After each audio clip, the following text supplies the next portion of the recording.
Oras Father Saldi Fababaer, alas 4:10. Uy! Nakapag-break ka na ba? Nakapag-relax ka na ba? Saan ka man nagtatrabaho, mapa-opisina man o work from home o mula mismo sa pwesto, sasabayan namin ang break time mo. Sasabayan namin ng mga balita at komentaryo, mga panayam ng mga taong viral ngayon. DZRH Break Time!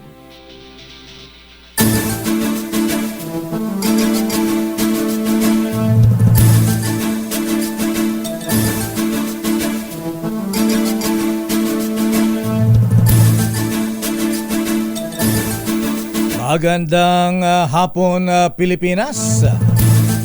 Ako po si Deo Macalma. Hahabol si Miss Thea Corpus. At narito ang headlines ng ating mga balita ngayong araw ng Biyernes. Thank God it's Friday and it's Swell Day. Sa ating mga headlines, presyo ng petroleum products, may panibagong katiting na rollback sa susunod na linggo. DENR at LG official sa Bohol gigisahin sa Kongreso sa operasyon ng resort sa Chocolate Hills. Resort sa Chocolate Hills sa Bohol hindi lang isa. Operasyon ng tatlo pang iba pang resort na booking. Dami pala. Samantala mga nag-cyber attack sa website ng Kongreso, hinahanti ngayon ng mga eksperto ng DICT. Paano kung ma-detect from China pala? Pilipinas at Czech Republic pumirma ng joint communique para sa Pinoy migrant workers. Panibagong civilian-led mission sa West Philippine Sea. Inihanda na ng advocacy group na Atin Ito Coalition. Suspension naman ng 23 opisyal at empleyado ng NFA. Binawi ng ombudsman ilang nasuspend opisyal na booking na patay na at retired na pala. At 30-minute heat stroke sa MMDA enforcers at mga sweepers muling ipinatupad kontra init ng panahon. Maginang balikbayan mula sa Japan, nakitang bangkay sa isang subdivision sa Quezon Province. Usapin naman ang tanimbala sa airport na buhay. Balang nakita sa bagay ng isang pasahero nag-viral. At ngayon sa detalye na ating mga balita. Good afternoon, Miss Thea. Gandang hapon, Lakay. At sa ating mga sa detalye ng mga balita, good news. Meron pong rollback sa presyo ng petroleum products sa susunod na linggo. Pero ito ay katiting lamang. Ayon na sa sources mula sa oil industry, bababa ng 20 centavos hanggang 40 centavos ang presyo ng kada litro ng diesel. Maaari namang mag-rollback din ng 10 centavos. Ang laki. Kada litro ng gasolina. Samantala, posibleng wala namang magiging paggalaw sa presyo ng kerosene. At ang ganito mga pagtaya ay bunsod ng resulta ng bentahan ng krudo sa world market. Sa iba pang balita, ipinag-utos na ni House Speaker Martin Romualdez ang investigasyon sa itinayong resort sa Chocolate Hills sa Bohol. Hindi nagustuhan ni Romualdez ang ginawa sa heritage site at dapat magpaliwanag umano ang Department of Environment and Natural Resources at ang lokal na pamahalaan ng Bohol. Sa gagawing investigasyon sa Lunes, gustong malaman ni Romualdez kung sino ang responsable sa itinayong Captain's Peak Resort. Una rito, nagsumite na ng resolusyon ng Makabayan Block para paimbestigahan sa Kamara ang kontrobersiya. At hindi naman pala iisa ang resort na itinayo sa Chocolate Hills sa Bohol. Dahil may iba pang resort at establishmento ang nakatayo sa nasabing lugar. Viral ngayon sa social media ang iba pang mga resort na nakatayo mismo sa Chocolate Hills, bukod pa sa Captain's Peak Garden Resort.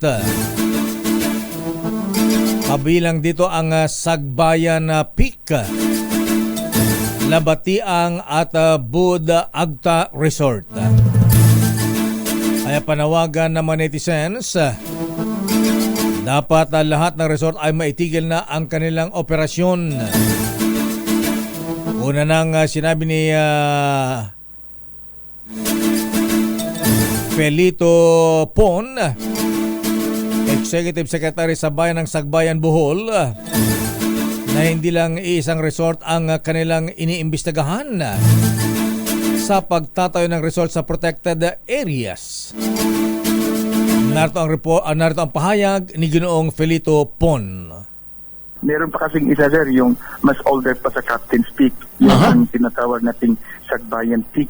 Okay. So, ang ginawa namin, nagdi-dispatch tayo ng tao head by our municipal tourism officer para hingin sila ng mga kaukulang papers doon at titingnan natin kung meron bang non-compliance or nilabag na batas at hindi po tayo mag-aatubili. So yung pong sinasabi ninyong oldest peak na yon, Sagbayan Peak, yun lang at saka ito. Sir. Yun lang at saka yan ang meron dyan sa Sagbayan. Merong isa, sir, pero hindi viewing deck, hindi Chocolate Hills, yung paliguan ng swimming pool. Sige. Swimming pool. Yun ang pangatlo. Ba't binigyan nyo ng mayor's permit, business permit? Tatanong ko nga lakay, meron ba silang hindi nakikita na bigla na lang nating nakitang sumulpot?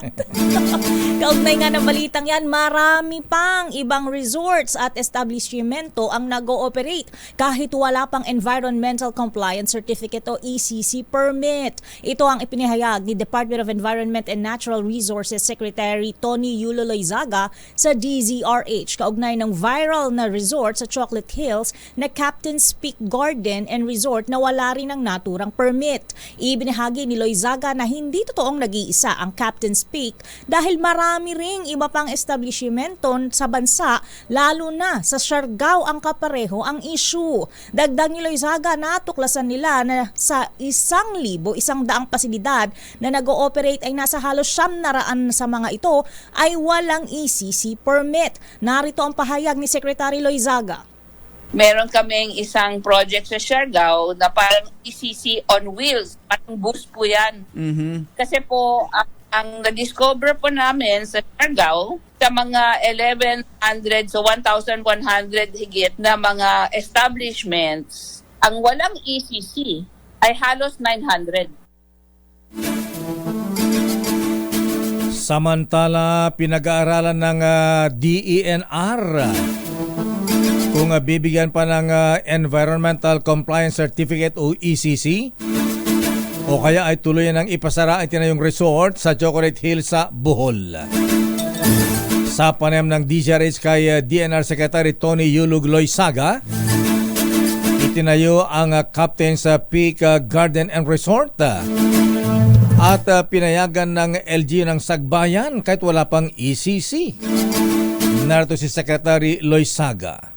Nagbigay po ang mayor ng building permit sa 2020 para mag-umpisa. 2020. Sa 2022, additional na naman, nagbigay na naman po ng isang mayor's permit para sa building. 2022, merong clearance sa barangay. Tapos meron po silang mga Bureau of Fire Clearance. Hanggang sa ngayon, may business permit po yan. Ang sabi po ng DNR ay ganito, bago po sila mag-umpisa ng isang proyekto, kailangan po ay may ECC po yan. Sa iba pang balita, patuloy pa rin ang investigasyon ng Department of Information and Communications Technology o DICT sa nangyaring cyber attack sa website ng House of Representatives. Ayon kay DICT Undersecretary Jeffrey D., base sa preliminary findings, sinubukang atakihin ang website gamit ang botnet relay. Paliwanag ng ahensya, hindi nila agad napansin ang pag-atake dahil ginawa ito gamit ang botnet mula sa iba't ibang mga bansa. Ang botnet ay isang ordinaryong computer or ordinary modem na infected ng virus o malware. Sa iba pang mga balita, muling nagbabalak ng pangalawang civilian-led mission sa West Philippine Sea ang advocacy group na sana atin ito Coalition. Ayun naman, mainit pa, para kayo nang aasar eh. Harot din eh. Oo, para kayo nang aano eh, ha? Ito'y matapos ang matagumpay nilang Christmas convoy sa Ayungin Shoal noong nakalipasan na taon. Ayon naman kay atin ito co-convenor Edicio de la Torre, plano sana nila na isagawa sa darating na Easter, ngunit hindi pa nakasiguro dahil sa time constraint. Oy, Mr. de la Torre, tigil nga kayo. Umaasa ang naturang grupo na mas maraming kalahok ang makikisa sa kanilang naturang misyon. Samantala, nababagalan si Senator Robin Padilla sa pagsasabatas ng Mandatory Reserve Officers Training Corps o ROTC bill, kaya ang palakasin na lamang ay ang recruitment ng mga reservist. Kasunod ito ng inilunsa na recruitment sa mga empleyado ng Senado para maging military reservist. Ayon kay Padilla, kailangan ito ng lahat ng mamamayan para maging handa sa anumang pangangailangan. Kahapon ay may 161 nagpalistang mga empleyado ng Senado na interesadong sumailalim sa basic military training.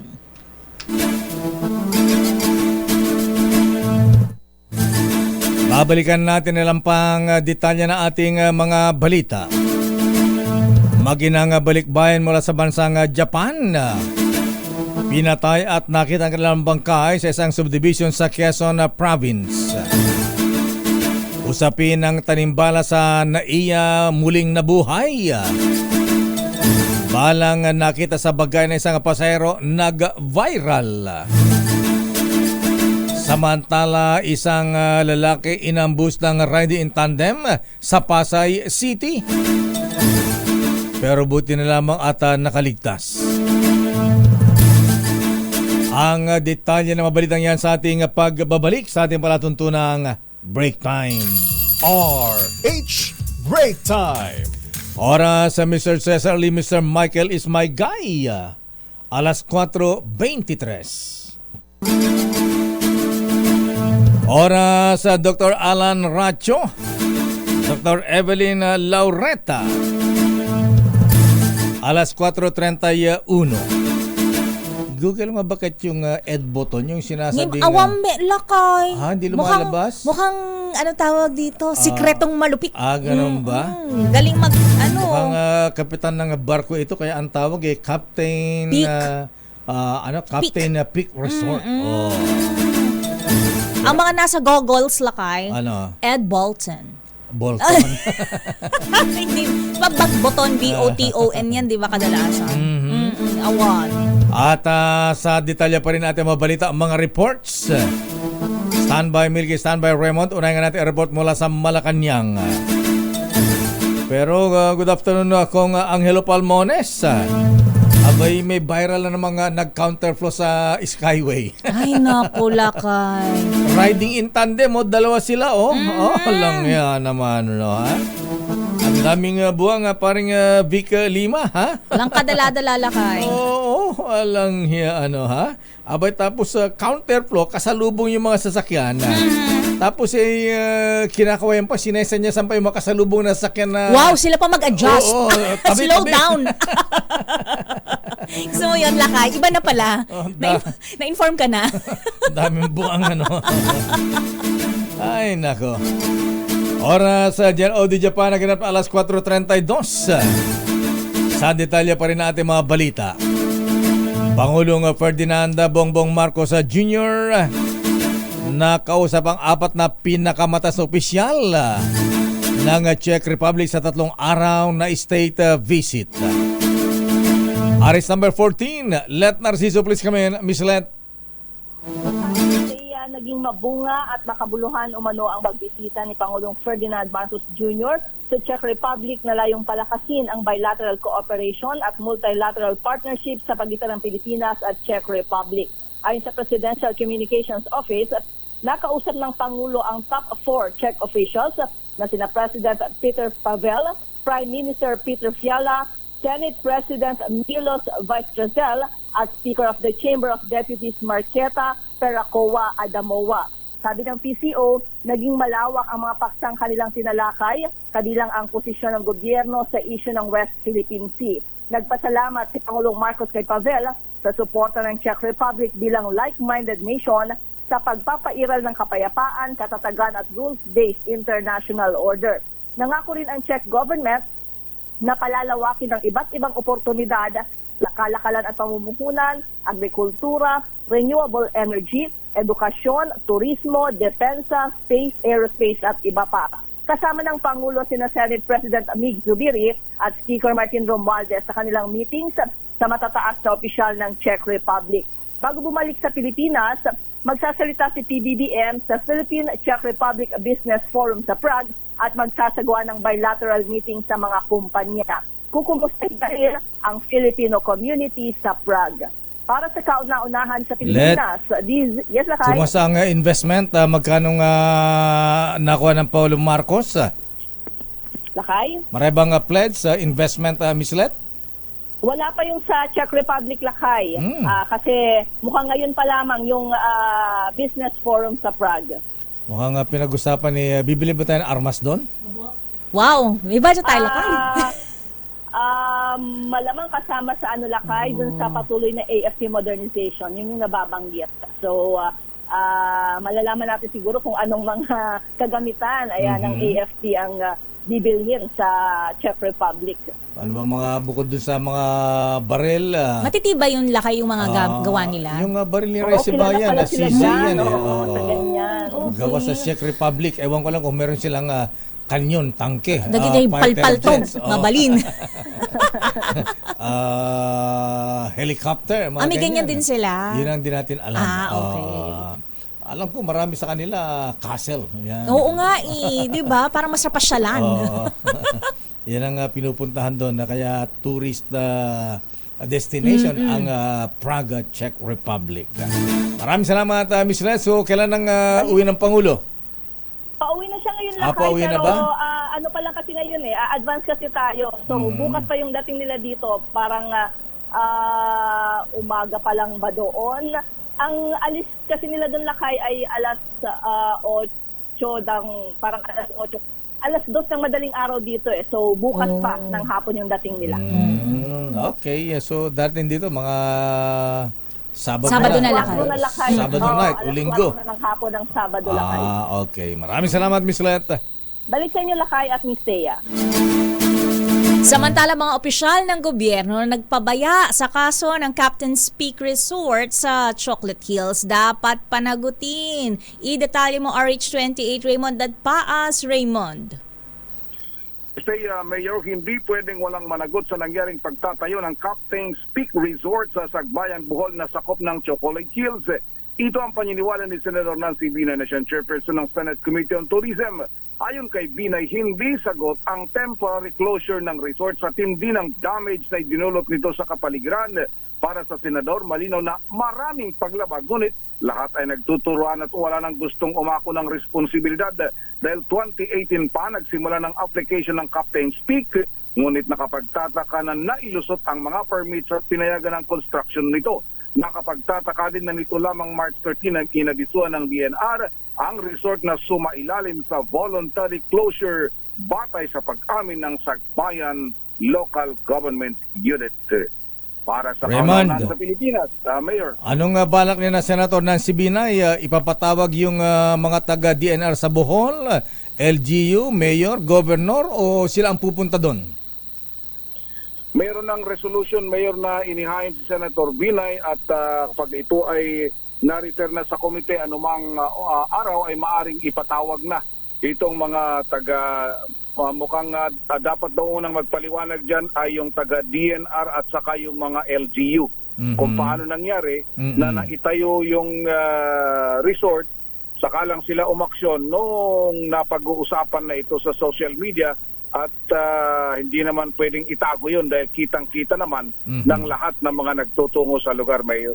Pagka ba nandun ka sa ano yun, yung tower, yung viewpoint, Yan. tawag niyan, kita ba yung resort doon o natatakpan View ng... deck, Lakay. Ayan, view deck. O natatakpan ng mga Chocolate Hills, Raymond? Hindi ko kabisado yung area, Mayor, na kasi di ba yung Chocolate Hills naman kasi Marami. ay iba-ibang bayan. Ganun ba? Lakay. Tatlong bayan siya, di ba? Tama Akala ko ba? isang taon lang, 3 towns pala nakasakop niyan. Oo, iba-ibang bayan, Mayor, yung nakasasakop dito sa lawak kasi ng lugar.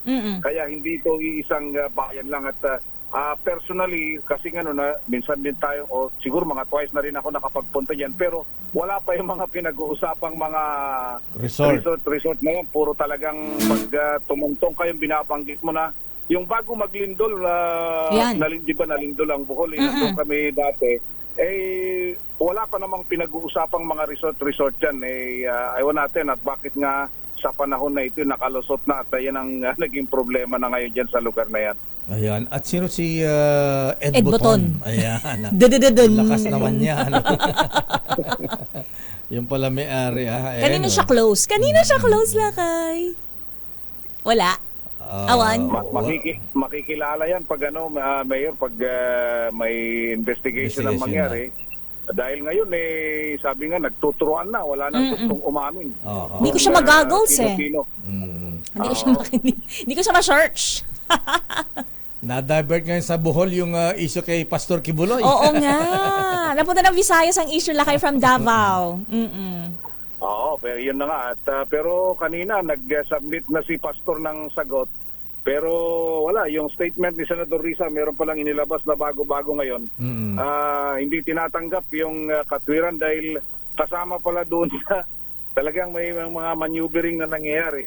At ang gusto ng kampo pala ni Pastor Apollo Kibuloy, hindi lang daw sa committee pag-usapan yung kaso ni Pastor, dapat sa plenary na daw ng Senado.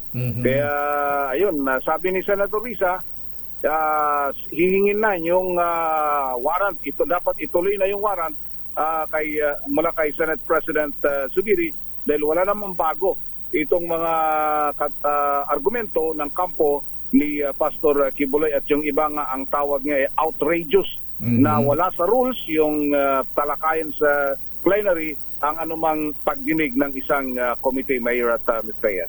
Yung bukalan sa Senado, di ba iimbestigahan? Ano yun, Mayor? Yung bukulan sa Senado, di ba iimbestigahan? Sino nagbukulan, Lakay? Na-arrange na. Ang lupit naman bukulan yun, ha? May mga paliwanag kasi may mukhang nagkapaliwanagan na, Mayor. Ganun ba? Ito ba yung nakabili ng mga mansion sa Forbes Park at mga helicopter? Ang bongga naman yan. Wala namang umaamin sa... Speechless na tuloy si Raymond. Baka mamaya, kongreso naman ang mag-iimbestiga niyan. Ayun. Ay, nako talaga. Baka sabihin ni Pastor Kibuloy, imbestiga na imbestiga. Kayo mismo. Kayo dapat, dyan sa inyo, dapat may maimbestigahan din. Ayun na nga. Pero siyempre, hanggat walang lumalantad, siyempre, ayun, ang tahimik sila sa mga usapin pagdating sa kanila. Pero yung bukol-bukol na ibalik na. Ano yung bukol-bukol na kayo? Mukhang siguro baka nagkaregluhan na. Nagkaregluhan na. Naku-curious ako dyan sa bukol-bukol na yan. Iba doon sa bukol na iniisip ko. Akala Akala ko malawang od na bukulan eh. Ano ba yan? Paliwanag mo kay Raymond yung bukulan. Sino ba yung nagkabukulan? At gaano kalalaki ang bukol na yan? Malaki. Oh, malaki. Makakapako ba yung bukol na yan? Bukol as in B, hindi lang M. Kasi pag M laki mukol. Bilyon. Sinong kumubra ng bukol-bukol? Sige, saka na yan. Baka mama i-declare na persona non grata si Raymond sa Senado. Maraming salamat, Raymond. Balik sa inyo, Mayor at Mr. Yan. Maraming salamat, Raymond at Paas mula sa Senado dumako ito sa Kamara. Suporta ng Czech Republic sa Pilipinas sa usapin ng West Philippine Sea. Tagumpay ni Pangulong Marcos na protektahan ang pambansang interes. Sino may sabi niyan man ang Milky? Si Mr. Speaker ba yan? Mr. Speaker Ferdinand Martin Romualdez. Aris number 12, Milky Rigunan, please come in. Milky. Higit na mapalalakas ang posisyon ng Pilipinas sa West Philippine Sea matapos magpahayag ng suporta ang Czech Republic. Reaksyon to ni House Speaker Martin Romualdez matapos ang bilateral meeting ni Pangulong Bongbong Marcos at Czech Republic President Peter Pavel. Suportado ni President Pavel ang posisyon ng Pilipinas sa West Philippine Sea, lalo ng pagrespeto sa mga kasunduan at tiyaking umiiral ang free and open navigation sa naturang lugar. Ayon kay Romualdez, nakasama sa delegasyon ng Pangulo, mahalaga ang suporta ng iba't ibang mga bansa dahil magpapalakas ito sa posisyon ng Pilipinas at patunay sa mga paglabag naman ng China. Sa press conference ng dalawang leader, binigyang diin ni President Pavel, mahalaga na mapanatili ang kaayusan sa rehiyon dahil ang anumang disruption anya ay makakaapekto sa pandaigdigang kalakalan hindi lamang sa Czech Republic kundi ang buong Europa. Una rito, dinipensa ng House Speaker ang mga banat ni dating Pangulong Rodrigo Duterte na namamasyal lang daw si Pangulong Marcos sa kanya mga foreign trip. Para sa kauna-una sa Pilipinas, DZRH, ako si Milky Rigunan. Tuloy-tuloy sa pagbabalita, tuloy-tuloy sa serbisyo, sama-sama tayo, Pilipino. Maraming salamat, Manang Milky. Samantala, sinaksihan ni Pangulong Ferdinand Marcos Jr. at Czech Republic President Peter Pavel ang paglagda sa joint communique ng Department of Migrant Workers at Czech Ministry of Labor and Social Affairs. Ang kasunduan ay para sa pagtatatag ng Labor Consultations Mechanism para sa pagpapadala ng mga manggagawang Pilipino sa nasabing European country. Gagamitin ang consultations mechanism sa pagtalakay ng labor issues at pagtiyak sa organisado at patas na recruitment ng Pinoy workers alinsunod sa mga batas ng dalawang bansa. Nagpasalamat si Pangulong Marcos sa desisyon ng Czech Republic na taasan ang quota para sa mga manggagawang Pilipino na papasok sa kanilang bansa simula sa Mayo. Babalikan natin na lang pang detalye na ating mga balita. Pero bumati muna tayo si Miss Tea ng happy birthday. Happy birthday muna kay dating Abra Governor Takit Bersamin. Pagbati mula kay Mr. Little President, Executive Secretary Lucas Bersamin. Happy birthday Apo Gobernador. At happy birthday din kay Senator Gringo Hunasan. O Senator Greg. Binabati ka ni Mr. Cesarine ng Toyota Alamang. Abay ka lang kada magpaparamdam, Senator Sir. At syempre, ang dating PNP Chief General Nick Bartolome. General Nick, binabati ka ni Kapitan Els Bartolome ng Tarlac. At happy birthday din kay Colonel Gerald Monfort at kay Navy Captain Mars Tadulan.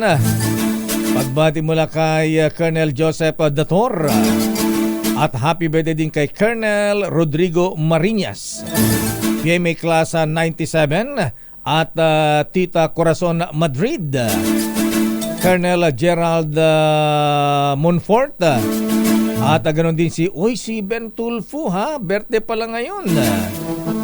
Pagbati mula kay Senator Rafi Tulfo, Congressman Erwin Tulfo at Kuya Ramon Tulfo.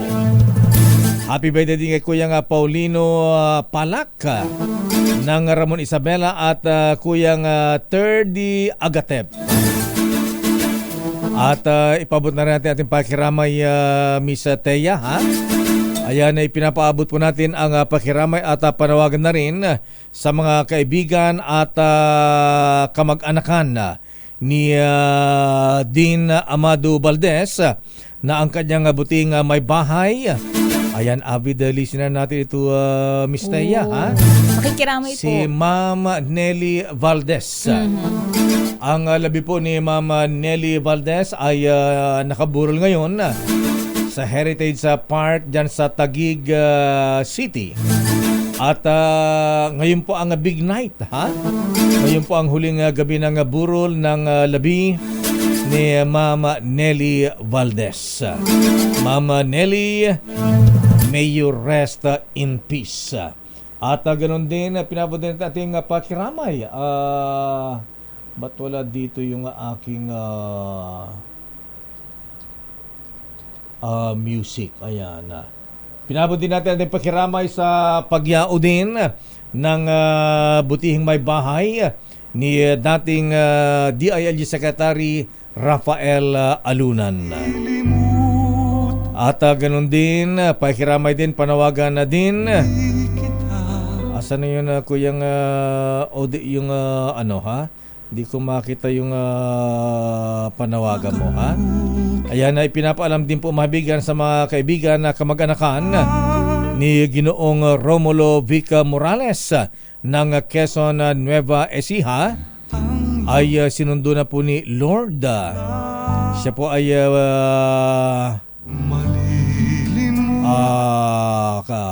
may bahay ni Ma'am Pini Morales. Condolences mula sa Libuno and Morales family at agunin po sa kanilang mga kaibigan kamag-anakan dyan sa Quezon Nueva Ecija. Wala pang petsa kung kailan po ang libing ni Ginoong Vic Morales ng Quezon Nueva Ecija. Babalikan natin lang pang mga reports. Oy, teka muna, ha? Nasaan ba si Sherwin Alfaro? Wala rito yung aking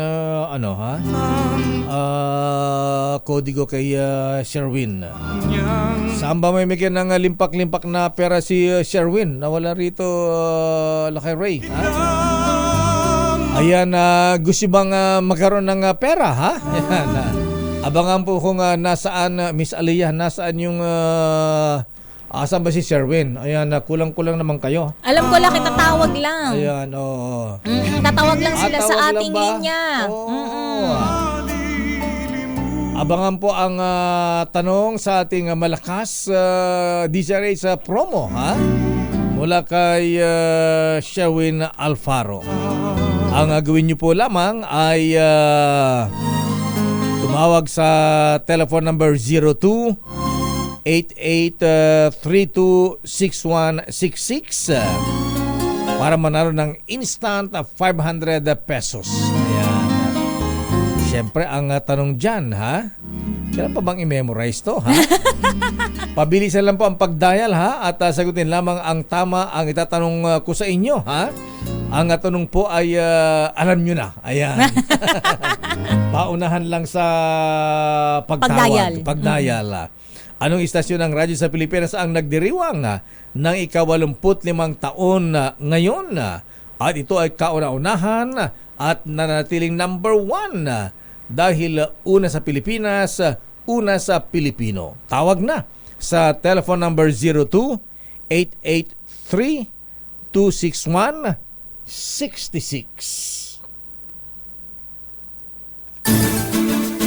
Oras sa Mistea. Ganap ng alas 4:51. Ng caller natin, may winner na kaagad. Pero kung gusto yung manalo ng mas malaking papremyo, abay sumali po kayo sa Pagcor Photo Contest sa 2024. Ito ay open para sa mga amateur at professional photographers. Ang theme ng photo contest ay Harvest Time. Ito ay para ipakita ang sipag, husay at pagsisikap ng ating mga magsasaka at mga mangingisda at mga nasa sektor na agrikultura tungo sa masaganang ani. Ayan. Ang kay PAGCOR Chairman and CEO Alejandro Tenco, isa sa mga highlights ng 2024 photo contest ay ang bagong drone category para sa larawang kuha mula sa impapawid gamit ang drone na cameras. Ayan, para lang yung kuha din dun sa dun sa beach sa resort dun sa Bohol. At itinas na po ang total cash prizes sa halagang 2.23 million pesos. Ang 8 mananalo sa conventional category ay tatanggap ng tig 100,000 pisong premyo. At bawat isa naman sa mananalo sa mobile at drone categories, sila ay mananalo naman ng 50,000 piso. At para sa karagdagang detalye, punta po ang website ng PAGCOR, www.pagcor.ph/photocon 2024. At sa detalye pa rin natin mabalita, patay na at retirado na pala ilang opisyal at empleyado ng National Food Authority na sinuspindi na ombudsman dahil sa rice scam. Ayon sa report ni Val Gonzales, 2 taon nang patay dahil sa atake sa puso ang isa sa mga sinuspindi na si Gadzali Parawan, isang bodegero ng Region 9 sa Zamboanga Peninsula. Kasama rin sa sinuspindi pero noong August 1, 2023 pa retirado si Noel Adaw, bodegero din ng Antipolo Warehouse, at Ariela Guevara, bodegero din ng NCR Office. Samantala naka-study leave din noon noong pang December 2023 ang isa pang sinuspindi na si Dennis Hibaya, ang OIC branch manager ng NFA sa Surigao del Sur. Samantala, bangkay na ng matagpuan ng mag-inang balikbayan mula sa Japan sa isang subdivision sa Tayabas City, Quezon Province. Kinilala ang 2 OFW sa Japan na sina Lori Litada, 54, at ang anak nitong si Mai Motegi, 26. Ayon sa investigasyon, Marso 9 pa nawawala ang 2 pero ayon sa isang kaanak ng mga biktima, Pebrero 21 pa sila nawawala. Nadiskubre ng mga otoridad ang bangkay na nakalibing sa isang bakanteng lote matapos magsagawa ng ocular inspection ang mga kapulisan. Huling nakita ang 2 sa bahay ng nakatatandang kapatid ni Lori sa Bella Vita Subdivision sa barangay Isabang, Tayabas City. Ito na ang mabilis na caller natin. Ayan si Ian Kalibayan. Ang caller natin sa Malakas promo. Ayan, Mr. Ian, magandang hapon. Hello sir, good afternoon po. Taga saan ka, Ian? Taga Butuan City po. Wow! Ako ngayon. Nasa Butuan City ka ngayon? Long distance. Opo. Wow. Butuan City po ako. Abay, huwag kang ipapajikas na lang namin ang iyong premyo, ha? Thank you po. Ayan, teka muna, huwag kang mag-thank you. Baka Di ba tayo tapos? Di mo masagot yung tanong ko, ha? Ayan. Ang tanong namin ni Ms. Taye ay ano ang estasyon ang nagdiriwang ngayon ng kanilang ika-85th anniversary? Siyempre, wala nang iba, DZRH, number 1. Di ba DCMM? Hindi po, DZRH talaga? Ayun, nanonood daw lagi lakay. Maraming salamat, Ian Kalibayan ng Butuan City. Thank you and congratulations. Thank you po. Thank you po. Ingat po kayo.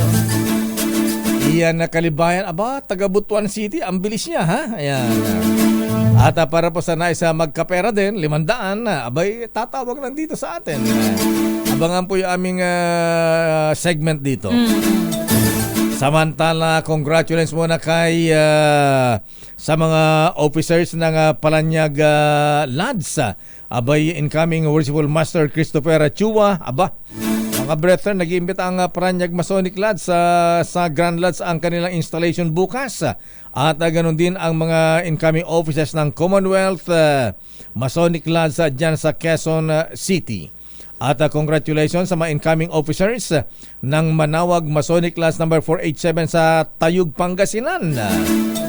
Incoming Worshipful Master Roderick Mina, Senior Warden Rex Bilagot, Junior Warden Patrick Guba.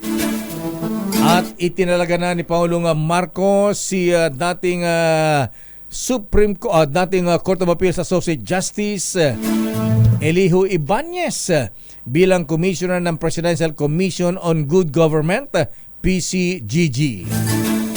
Ang PCGG ay ahensya na naatasan na mag-recover sa sinasabing ill-gotten wealth ng pamilya Marcos at ang mga cronies. Maliban kay Ibanez, itinalaga rin si retired Police Major General Eliseo Cruz. Kuyang General Eli Cruz bilang Assistant Secretary naman ng Department of Justice.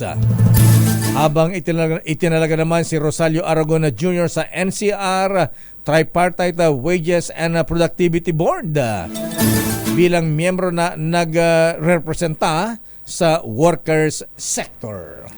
Samantala, viral na naman lakay ang hinihinalang tanimbala sa paliparan. Nagpost ang isang pasahero patungong Thailand na nabiktima daw siya ng tanimbala sa Ninoy Aquino International Airport Terminal 3. Ibinahagi sa Facebook ng pasaherong si Charity Imam ang video at litrato ng bala na nakita umano ng mga security officer. Caption ni Imam na absuelto naman siya agad dahil bitbit niya ang kanyang firearm license. Samantala, pinasinungalingan naman ng Office for Transportation Security Officer in Charge, Jose Briones, ang bintang ng pasahero. Posibleng kay Imam umano ang bala dahil gumagamit na sila ng automated system para i-check ang mga bagahe sa airport.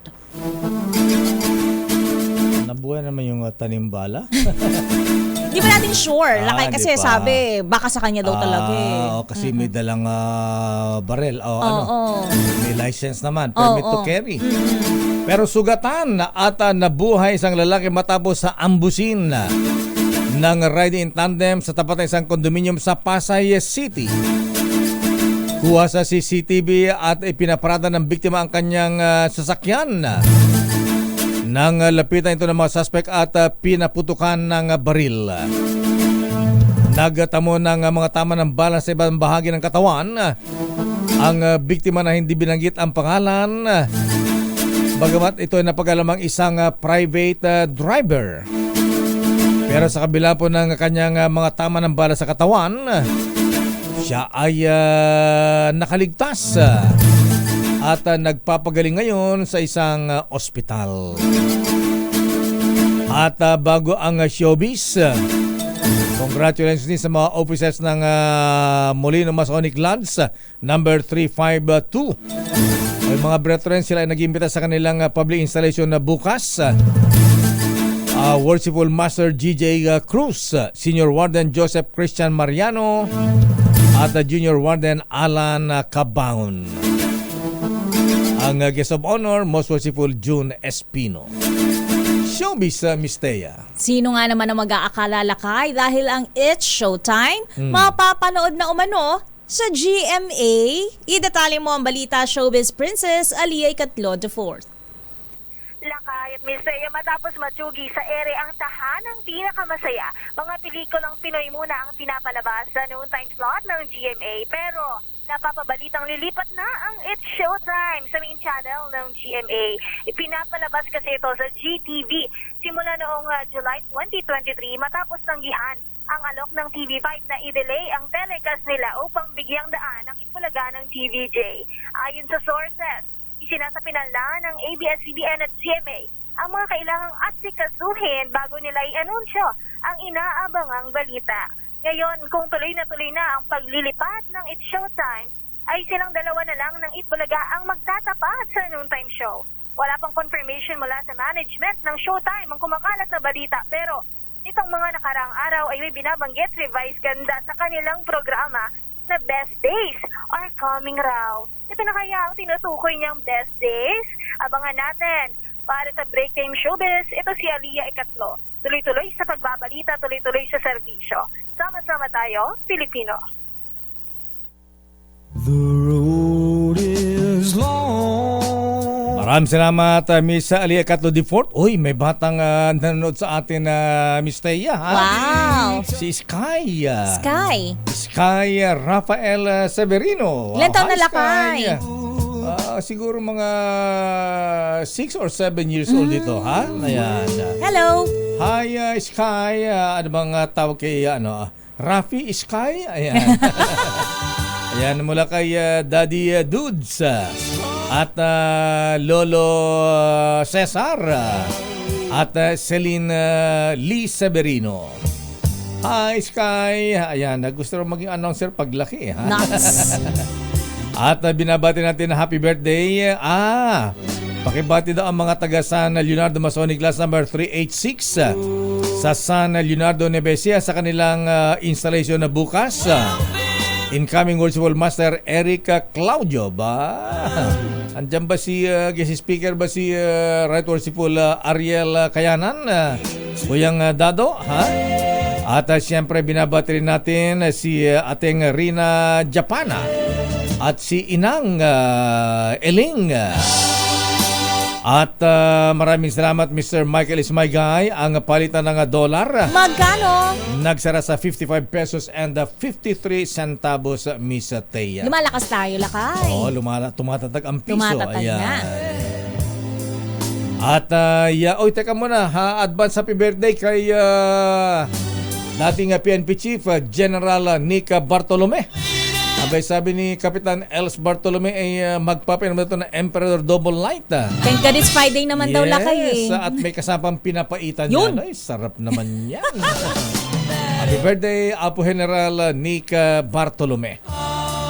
Ang Ilocanong nakatira sa Cotabato. Ayan. Oh! South Cotabato. Dulo-dulo naman, lakay. At yan ang kabuuan nating balitaan. Thank God it's Friday. And it's swell day. Ingat Yay! po, ha? Ingat. Ubus na, lakay. Ubus na ba? May pambayad na.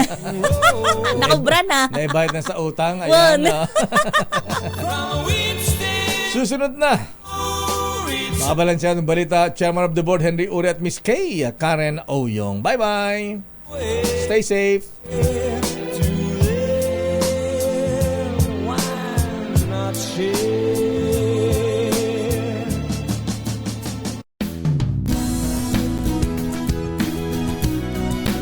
Corpus. Ako po si Deo Makalma. Kaya pala nakatingin ka sa akin eh. Bye-bye. Ingat.